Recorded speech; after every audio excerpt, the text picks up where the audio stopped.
Hello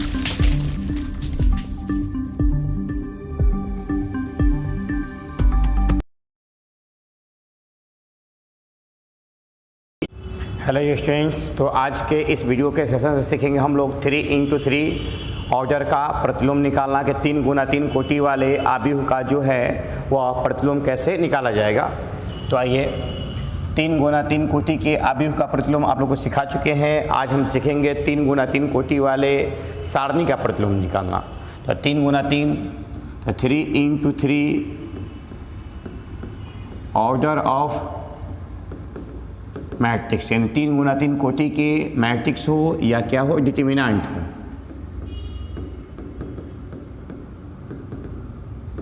इसका हम किस तरह से प्रतिलोम निकालेंगे। अगर आपको यह ना कहे कि किस विधि से निकालना है, कि सारणी विधि से कि आव्यूह विधि से। पहले हमने बताया है कि सारणी और आव्यूह दोनों सेम चीज़ें हैं। सारणी क्या है, तो एक वर्ग आव्यूह से संबंध एक संख्या सारणी कहलाता है। तो मतलब वह आव्यूह भी है और सारणी भी है। चूँकि आव्यूह का मान ज्ञात नहीं किया जा सकता है, लेकिन सारणी का मान ज्ञात किया जा सकता है। यानी कुछ ऐसे कंडीशन है जिसमें सारणी को और आव्यूह को अलग अलग बांटा गया है।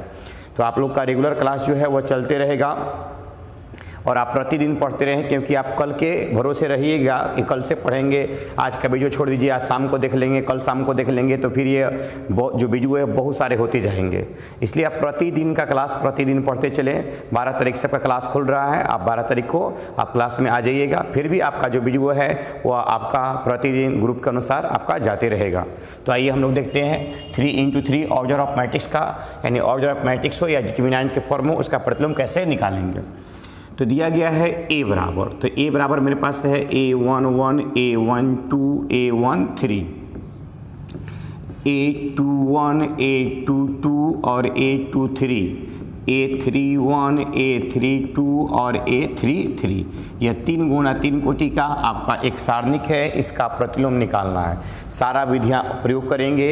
2 गुना 2 कोटि का जो विधि था सबके सब। सबसे पहले हम क्या करेंगे कि इसका वैल्यू ऑफ ए निकाल लेंगे। क्या निकाल लेंगे? वैल्यू ऑफ ए निकालेंगे। तो वैल्यू ऑफ ए निकालना आप लोग को हमने सिखाया है कि वैल्यू ऑफ ए कैसे निकाला जाता है।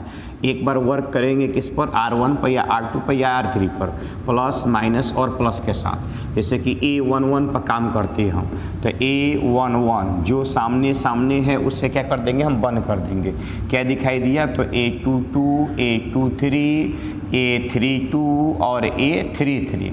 उसके बाद हम चलेंगे A12 पर, तो A12 पर सामने हमने बंद कर दिया, इसको बंद कर दिया गया और इसको बंद कर दिया गया। तो A21 जैसे वैल्यू निकालते हैं उसी तरह से A21 A23 इसको लिखना है A23, फिर से A31 और A33। आप लोग वीडियो देखने के बाद कोई भी डाउट हो तो कमेंट कीजिए, कि बहुत बच्चे लोगों ने किया है कि सर थोड़ा सा बड़ा लिखें और जो ब्लैक बोर्ड यूज कर रहे हैं वो वाइट कलर का बोर्ड यूज होना चाहिए, ताकि थोड़ा देखने में समस्या आप लोग हो रही है। 2-4 दिन के बाद है, तुरंत आप लोग का लाइटिंग व्यवस्था जो बेहतर कर रहे हैं, उसके बाद आपका क्लियरिटी जो है एकदम बेहतर दिखाई देगी। चलिए अब आगे हम लोग बढ़ते हैं किसके साथ, तो A13 के साथ। तो A13 पर देख लो, इसको बंद कर दो और ये तो बंद ही है पहले से। क्या क्या दिखाई दिया हमें? तो दिखाई दिया A21 और ये कौन सा A22, ये कौन सा A31 और ये कौन सा A32। इस तरह से हमें दिखाई दिया। अब यहाँ पर हम क्या करेंगे, क्रॉस मल्टीप्लाई करके सबका वैल्यू निकाल लेंगे। क्रॉस मल्टीप्लाई करके सबका वैल्यू निकाल लेंगे। वैल्यू निकालने के बाद यह चेक करेंगे कि वैल्यू ऑफ ए जो है वह 0 को इक्वल है, कि वैल्यू ऑफ ए जो है वह नॉट इक्वल टू 0 है। यानी कि वैल्यू ए का जो मान आवता वो 0 के बराबर बा कि 0 के बराबर नहीं है।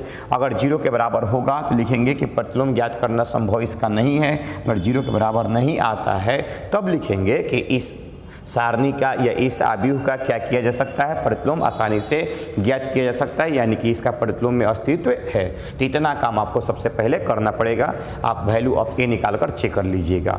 उसके बाद आप आ जाइए, जब वैल्यू ऑफ ए निकाल लेते हैं तो मेरे पास जो ए का वैल्यू था वह क्या था, तो ए इक्वल टू मेरे पास है A11 A12 A13 A21 A22 A23 A31 A32 और A33। अब इसके बाद ये दिया गया है। अब सबसे पहला कंडीशन बनता है मेरा उपसारणिक उपसारणिक कैसे निकालते हैं, ध्यान दीजिएगा 9 का उपसारणिक निकालना है तो उपसारणिक हम निकालना भी यहीं पर मेन कॉन्सेप्ट होना चाहिए कि उपसारणिक निकाल लीजिएगा तो 100 खंड आसानी से निकल जाएगा। और 100 खंड मतलब क्या, जो 100 खंड आया हुआ है उसका केवल डैश निकाल लेते हैं हम, तो 100 खंड हो गया, यानी उसका डैश पहला पंक्ति को पहला स्तंभ में, दूसरा पंक्ति को दूसरा स्तंभ में, तीसरा पंक्ति को तीसरा स्तंभ में, वही आपका क्या कहलाएगा, तो 100 खंड कहलाएगा। तो आइए हम लोग निकालते हैं क्या चीज़, उपसारणिक। तो उपसारणिक में हम दिखाएंगे M11 से, M12 से, M13 से और M21 से, M22 से, M23 से, ये हो गया एक तरफ। अब आइए फिर से M31 से, M32 से और M33 से, इस तरह से। जैसे कि यह तीन ग्रुप करके, जैसे कि यह जो ग्रुप होगा, यह ग्रुप यह होगा आपका R1 का, यह ग्रुप किसका होगा, यह होगा R2 का, यह ग्रुप किसका होगा, यह होगा आपका R3 का। देख लो, यह है R1 का, यह है R2 का और यह किसका, R3 का। आप लोगों ने बेहतर तरीके से देख लिया कि यह जो ग्रुप था, एक था R1 का, एक था R2 का और एक था R3 का।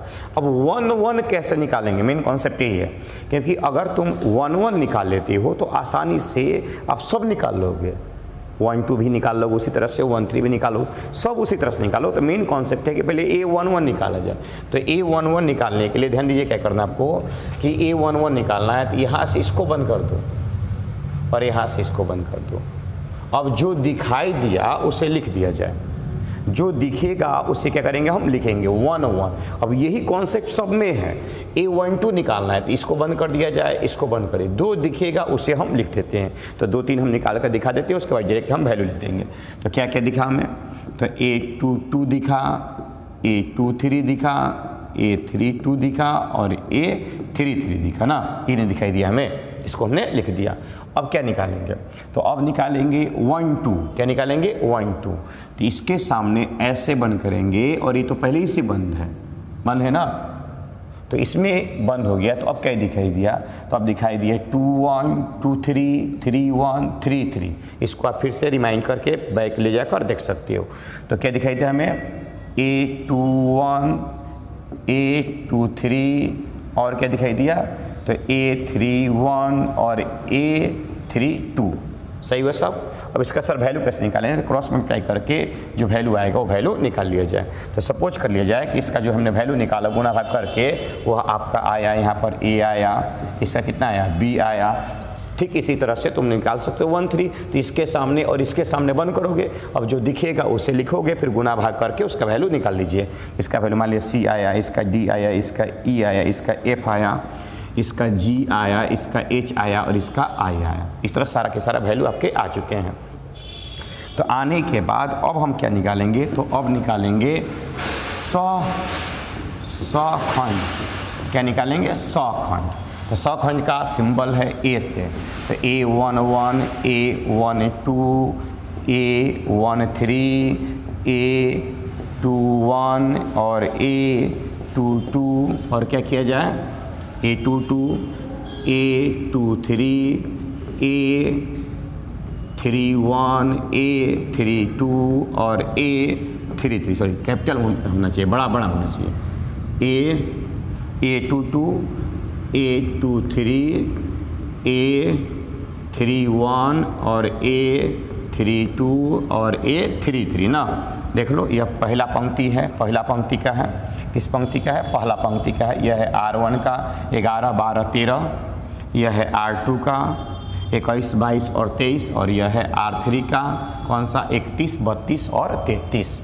तो इस तरह से हम लोगों ने देखा कि किस तरह से हमने सजाया किसको, तो दिया गया 100 खंड को। तो 100 खंड में 11, 12, 13, तो 11, 12, 13 का मान क्या है, तो 11, 12, 13 का मान है तो ठीक है, जो है आपका ये पंक्ति निकाले हैं किसमें, उपसारणी में, वही काम करेगा। तो लिख दिए हमने A, B, C, D, E और कितना F, G, H और I। लेकिन ध्यान रखिएगा जो आप कहेंगे 1 + 1 2 सम है कि विषम, सम संख्या है तो प्लस लगेगा। अगर पहले से भी प्लस हो तो प्लस ही होगा, लेकिन पहले से माइनस हो और प्लस हो तो प्लस माइनस मिलकर क्या बनता है, प्लस बनता है, इसलिए प्लस ही होगा। 1 2 का मतलब माइनस हो जाएगा, क्योंकि 1 + 2 3 हो जाएगा, 3 विषम संख्या माइनस होगी, यह हो जाएगा प्लस, यह हो जाएगा माइनस, यह हो जाएगा प्लस, यह हो जाएगा माइनस, यह हो जाएगा प्लस, यह हो जाएगा माइनस और यह हो जाएगा प्लस। इसको अल्टरनेट भी कर सकते हो, एक को छोड़कर एक को आप लिख सकते हो, वो प्लस में, वो माइनस में, वो प्लस में, वो माइनस में, प्लस में, वो माइनस में, प्लस में, वो माइनस में, प्लस में, वो माइनस में। ठीक है, अब ध्यान दिया जाए। अब आ जाइए तीसरा टर्म में हम चलते हैं, तो उप सारणी सखंड निकाले। अब आ जाइए, अब क्या निकालना है, तो सखंडज। तो सखंडज कहता है कि आप जो सखंड निकालते हो, सखंड उसका डैश निकाल दो। सखंडज क्या कहता है कि जो आपने सखंड निकाला है उसका क्या करे, तो डैश निकाल दे। देखो यह है R1 का वैल्यू, यह है R2 का वैल्यू और एक इसका वैल्यू है R3 का। तो R1 R2 R3 लिखिए और उसका डैश निकाल दे। तो आइए हम R1 R2 R3 लिखते हैं और उसका फिर हम डैश निकालते हैं। इसलिए सखंडज बराबर सखंड का डैश। तो R1 का वैल्यू क्या था, A minus B C minus D E minus F G minus H और I। यह है, आप पीछे से बैक से मिला सकते हैं, A minus B C minus D E minus F G minus H और I होगा ना। देखो कैसे 1 1 प्लस 1 2 माइनस 1, अल्टरनेट चेक कर लो, plus minus plus minus plus minus plus minus plus. अब इसका हमें क्या निकालना है, तो इसका डैश निकालना है। तो इसका डैश मतलब पहला पंक्ति को, डैश का मतलब क्या होता है, पहला पंक्ति को क्या करेंगे, पहला स्तंभ में, पहला पंक्ति को पहला स्तंभ में ले जाएंगे, A माइनस B C पहला स्तंभ में, दूसरा पंक्ति को दूसरा स्तंभ में, minus D E minus F, और तीसरा पंक्ति को तीसरा स्तंभ में, G माइनस H और I। यह मेरा हो गया सखंडज, यह हो गया सखंडज। तो सखंडज हमने निकाल लिया। अब सखंडज निकालने के बाद अब आसानी से A का इन्वर्स लिखेंगे। तो A का इन्वर्स बराबर 1/वैल्यू(a) इंटू सखंडज। तो जो आया हुआ है जैसे उसको उसी तरह से लिख दिया जाए। तो क्या आया हुआ है, A माइनस D और G माइनस B E और minus H C minus F और I। तो इस तरह से जो है वह A इन्वर्स 3 × 3 कोटि का प्राप्त हुआ और यह एग्जाम हॉल में आपका 5 मार्क्स में पूछ सकता है।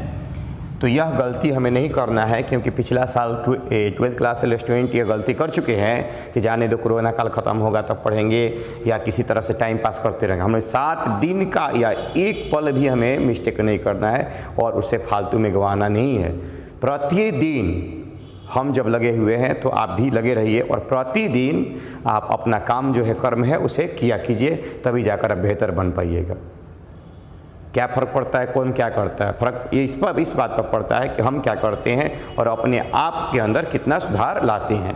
तो इस तरह से हम लोगों ने प्रतिलोम निकालना सीख लिया। अब एक क्वेश्चन आपको सिखा देते हैं जिससे आपको क्लियर हो जाएगा कि हाँ सर किस तरह से प्रतिलोम निकाला गया है। जिस तरह से होमवर्क हमने बनाकर आपको सेंड कर दिया है, ठीक उसी प्रकार से फिर आपको होमवर्क हमने सेंड कर देंगे ताकि आप मिला सकते हो आसानी से कि कितना मेरा सही है और कितना मेरा गलत है। तो आइए अब हम लोग के क्वेश्चन देखते हैं।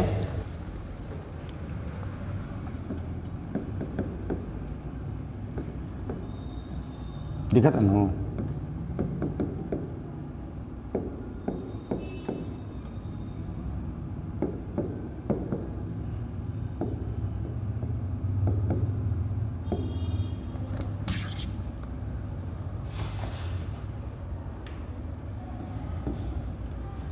भाई हम देखते हैं कि एग्जाम्पल और एग्जाम्पल के थ्रू हम इसका ए इन्वर्स निकालना आपको सिखा देते हैं। या आपके पास क्वेश्चन है, सबसे पहले क्या क्या करना है, तो इसका आपको वैल्यू ऑफ ए निकालना है। तो आइए वैल्यू ऑफ ए निकालते हैं। तो प्लस माइनस और प्लस पर 1 पर, तो value of a equal to 1 पर सोल्व करते, 1 पर क्या दिखा, तो 2 माइनस 3 माइनस 1 और 3 दिखा। उसके बाद किस पर, -1 पर, तो -1 पर इधर सामने बंद कर दिए, क्या दिखा 1 माइनस 3, इधर 2 और 3 दिखाई दिया। फिर किस पर, +1 पर, +1 पर क्या क्या दिख रहा है आपको, सामने और सामने बंद कर दिए, तो 1 2 2 और -1 दिखाई दे रहा है ना। देख लो सामने बंद कर दिए, 1 2 2 और -1 हमें दिखाई दे रहा है। अब आ जाइए, तो 1 गुना कराओ 6 या माइनस माइनस प्लस 3, लेकिन फिर माइनस क्या हो जाएगा 3 हो जाएगा। -1 पर यह हो जाएगा 3 या -6, लेकिन माइनस माइनस प्लस क्या हो जाएगा 6 हो जाएगा। +1 पर इसे गुना कराओ तो -1 माइनस क्या होगा या 4 होगा। यहाँ कैंसिल करोगे तो 3 बचेगा, यह 9 हो जाएगा, किसमें -9 हो जाएगा और यहाँ -5 हो जाएगा। -1 -4 -5 हो जाएगा। तो 3 माइनस क्या हो जाएगा यह 14, और 3 - 14 घटाएंगे तो क्या बचेगा -11 बचेगा। इस तरह से जो वैल्यू ऑफ ए आएगा ना वो -11 आया। अब वैल्यू ऑफ ए का जो मान है वह नॉट इक्वल टू 0 है। तो वैल्यू ऑफ ए जब नॉट इक्वल टू 0 है तो इसका प्रतिलोम जो है इन्वर्स जो है वो ज्ञात करना पॉसिबल है। तो अब हम लोग आगे देखेंगे कि इसका जो इन्वर्स है वो कैसे ज्ञात करेंगे। तो इसका इन्वर्स ज्ञात करने के लिए अब हमें निकालना पड़ेगा उपसारणी। क्या निकालना पड़ेगा? उपसारणी। तो यह ए दिया हुआ है 1 1 1 1 2 -3 2 -1 और 3, इसका हमें उपसारणी निकालना है। तो आइए उपसारणी निकालते हैं। देख लीजिए, सबसे पहले आप वैल्यू ऑफ ए निकालेंगे। वैल्यू ऑफ ए जो अपने यहाँ पर इसके निकाल चुके हैं। अब इसका हमें क्या निकालना है? इसका उपसारणी निकालना है। तो उपसारणी के लिए हमें जो सिखाया है M11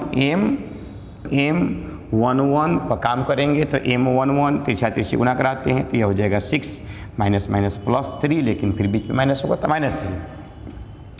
M12 तो M12 निकालना हमें है। तो M12 कैसे निकालेंगे? तो M12 के लिए इस पर काम करेंगे, इस पर। तो आज इसके सामने बंद होगा और इसके सामने बंद होगा। तो कौन कौन दिखा? 1 -3 2 और 3, 1 -3 2 और 3। देख लीजिए ये 1 2 का वैल्यू है ना। 1 2 सामने बंद कर दिया। 1 -3 2 और 3, 1 -3 2 और 3। अब क्या निकालेंगे? तो M13 निकालेंगे। तो M इसमें चिन्ह का जिक्र नहीं करना है कि प्लस में होगा कि माइनस का, कोई भी सिंबल नहीं होगा, जो है वही होगा उपसारणी में। अब 13 निकालना है। तो 13 यह है, इसके सामने ऐसे बंद हो जाएगा, इधर से और इधर से। तो क्या दिखा? 1 2 1 और 2। इधर क्या दिखा? 2 और -1। ठीक हो सब? R1 के काम खत्म हो गया। अब चलते हैं R2 में। तो M21 M22 M21 M22 और M23 का वैल्यू आपको निकालना है। तो यह है 21, यह है 22 और यह है 22। तो देखो इसके सामने और इसके सामने बंद कर दोगे, ये तुम्हारा बंद हो जाएगा और ये पहले से ही बंद रहेगा, हमेशा के लिए बंद रहेगा। 1 1 -1 और 3,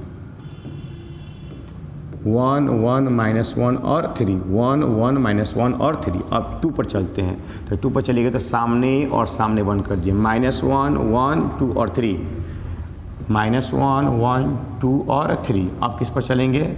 सर इस ऊपर है 2 पर ना, 2 पर आइए। 2 पर क्या है? तो इधर के सामने और इधर के सामने बंद कर दिए। -1 1 2 और 3, -1 1 2 और 3। अब क्या इस पर चलेंगे? 2 3 पर। 2 3 यह मेरे पास है। तो इसके सामने और इसके सामने 2 3 है, इसके सामने हमने बंद कर दिया। -1 1 2 और -1, -1 1 2 और -1। ठीक है यहाँ तक।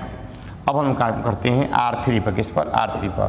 तो R3 पर क्या होगा? M31 M32 और M33, M31 M32 और M33। चलो M31 यह है 31, यह है 31, यह है 32 और यह है 33। तो अब रिवर इसको बंद कर दिया जाए। तो इसको बंद कर देंगे तो कौन कौन दिखेगा? देखो इधर साफ तो बंद है, ये बंद हो गया। 1 1 2 -3, 1 1 2 -3। अब आ जाइए 1 1 2 और -3, ये 3 1 है, 3 2, यह 3 2 है। तो सामने सामने बंद करो। तो इसको बंद कर दिए और इसको बंद कर दिए। -1 1 1 और -3, -1 1 1 और -3। उसके बाद क्या करेंगे? 3 3। तो 3 3 है मेरे पास है, सामने सामने बंद कर दिए। -1 1 1 और 2, -1 1 1 और 2। इस तरह से हम लोगों ने यह वैल्यू निकाली। अब वैल्यू निकालते चलेंगे। तो यहाँ बचेगा कितना? 3 बचेगा। यहाँ मल्टीप्लाई करेंगे, क्रॉस मल्टीप्लाई। तो 3 -6 इक्वल टू हो जाएगा कितना? 9। यह हो जाएगा -1 -4 इक्वल टू -5 हो गया। इधर मल्टीप्लाई कीजिएगा। अब ख़त्म है, बस यही मेन कॉन्सेप्ट, इसको आपको निकालने पहले आना चाहिए। 3 -1 इक्वल टू बचेगा 4। यहाँ मल्टीप्लाई करेंगे तो यह हो जाएगा -3 और यह हो जाएगा कितना? -2 इक्वल टू 5 आएगा, इसको मल्टीप्लाई करेंगे। अब समझ कर हर कॉन्सेप्ट को इसको मल्टीप्लाई करेंगे तो ये 1 आया, यह हो जाएगा -2 इक्वल टू बचेगा -1, यह मल्टीप्लाई करेंगे तो -3 -2 इक्वल टू -5, यह मल्टीप्लाई करेंगे तो माइनस में प्लस, तो 3 -1 इक्वल टू कितना बचेगा 2 बचेगा, इसको मल्टीप्लाई कीजिएगा तो -2 और -1 इक्वल टू -3 बचेगा। यही जो बचा ना, यही ABCD था। तो चलो R1 में क्या है, तो 3 9 और -5 है। अब निकालते हैं सखंड। सखंड यह हो गया, उप सारणी हो गया। अब निकालते हैं हम लोग क्या चीज़, तो सखंड। तो सखंड है कैसे निकालिएगा, तो सखंड निकालने के लिए केवल सिंबल का ज़रूरत है। पहले वैल्यू याद रखिए 3 9 और -5, 3 9 और -5 सखंड। तो सखंड का होता है A11 A12 A13 A21 A22 A23 A31 A31 A32 और A33 ना सखंड। अब सिंबल हम चेक कर लेंगे, प्लस है कि माइनस। पहले आप वैल्यू को लिख लो। तो आइए देखो वैल्यू क्या था मेरे पास, तो वैल्यू मेरे पास था 3 9 -5, 3 9 -5। यह R1 का वैल्यू था 3 9 -5, यह R1 का वैल्यू था 3 9 -5। तो लिखा जाए R1 का वैल्यू 3 9 -5, यह R1 हो गया। अब किसको लिखोगे, R2 के। तो R2 का वैल्यू मेरे पास क्या था, तो R2 देखा जाए तो R2 का वैल्यू मेरे पास है क्या, 4 -5 -1, 4 -5 -1। तो लिखो 4 -5 -1। अब R3 का वैल्यू लिखा जाए कि R3 का वैल्यू क्या था, तो R3 का वैल्यू मेरे पास है -5 2 और -3, -5 2 और -3, -5 2 और -3, इस तरह से ये लिख दिया गया। अब आइए सिंबल पर ध्यान रखते हैं। 1 + 1 2 सम संख्या है, प्लस है, कोई दिक्कत नहीं है। 1 + 2 विषम संख्या में ये है करा नहीं कि देगा कि प्लस पे माइनस, यहाँ ऐड करके चेक करना है कि प्लस आ रहा है कि माइनस आ रहा है। यहाँ 4 हो जाएगा, जैसे है वैसे, प्लस मत करिएगा, जैसे वैसे ही रही। 2 1 विषम संख्या, -2 2 सम संख्या, जैसे वैसे प्लस लिखो, कोई असर ही नहीं पड़ेगा। 2 3 देखो विषम संख्या है गया ना, तो माइनस माइनस प्लस हो जाएगी। चलो 3 1 सम संख्या, जैसे है वैसे, कोई फर्क नहीं, प्लस लिखोगे प्लस माइनस हो जाएगा। 3 2 विषम संख्या, -3 3 सम संख्या, जैसे है वैसे। अब निकालेंगे हम सखंडज। तो सखंडज कहता है कि सखंड का क्या कर दिया जाए, डैश कर दिया जाए। तो सखंड का मेरे पास वैल्यू क्या है, तो है 3 -9 -5, 3 -9 -5 और -4 -5 1, -4 -5 और 1, और क्या है, तो -5 -2 -3, -5 -2 और -3।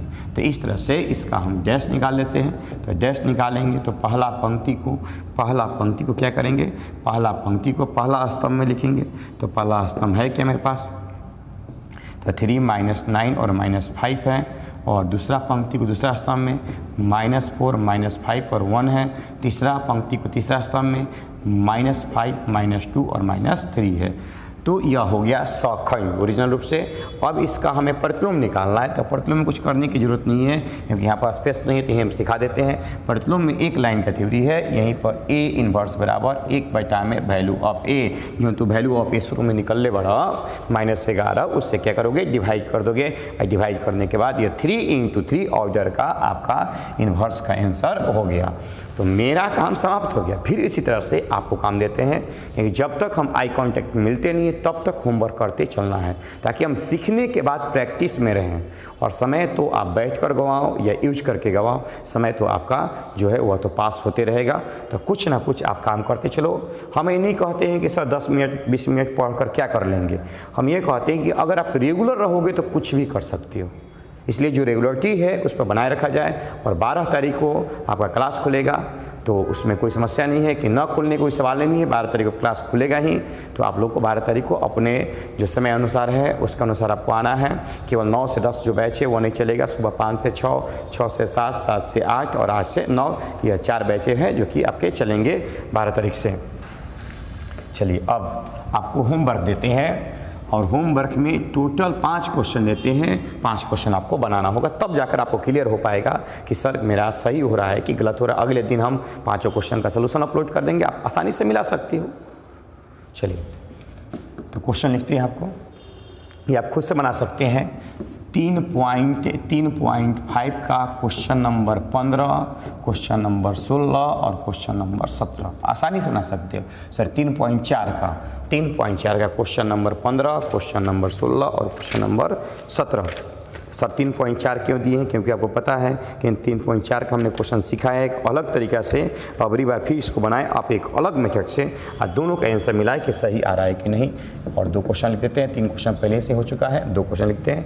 3 - 1 - 2, 0 2 - 1, 3 - 5 और 0, ये हो गया 4 नंबर क्वेश्चन और एक लास्ट नंबर क्वेश्चन। 5 क्वेश्चन आपके लिए काफ़ी है, लेकिन आप ईमानदारी से इसे वर्क करें, ये न कि सर आंसर भी नहीं विदा करेंगे और हम छाप लेंगे। कोई बात नहीं बाबू, अब छाप लो, बाद में आपको समझ में आने लगेगा कि छाप कर क्या होता है।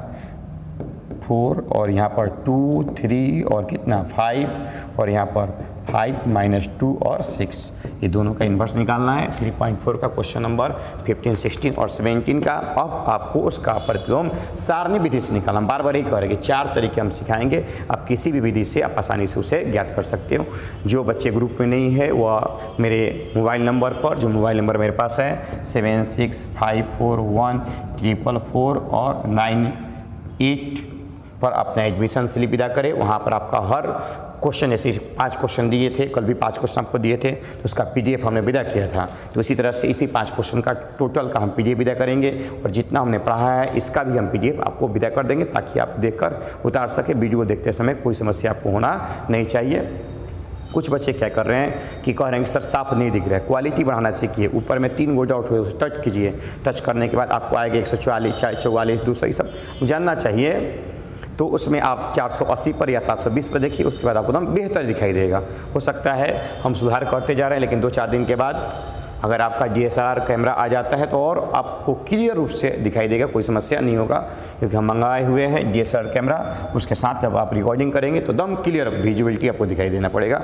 लेकिन आपको तब तक 2-4 दिन आपको इंतजार करना पड़ेगा और कुछ है नहीं, आप 720 पर देखो। किसी को डाउट है तो बोलिए, नहीं होना चाहिए।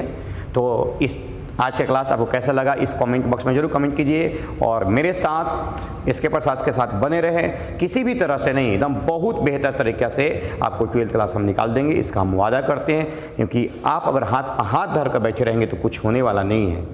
देख लीजिए इस साल का रिजल्ट भी बहुत बेहतर आया, बहुत कम मेहनत में। अब बहुत और जो कुछ भी नहीं किया है उसका भी रिजल्ट देख सकते हैं। तो लिखोगे कॉपी पर तभी आपका नंबर आएगा, ऐसा नंबर नहीं आ सकता है। तो मिलते हैं नेक्स्ट क्लास के वीडियो में, तब तक के लिए धन्यवाद।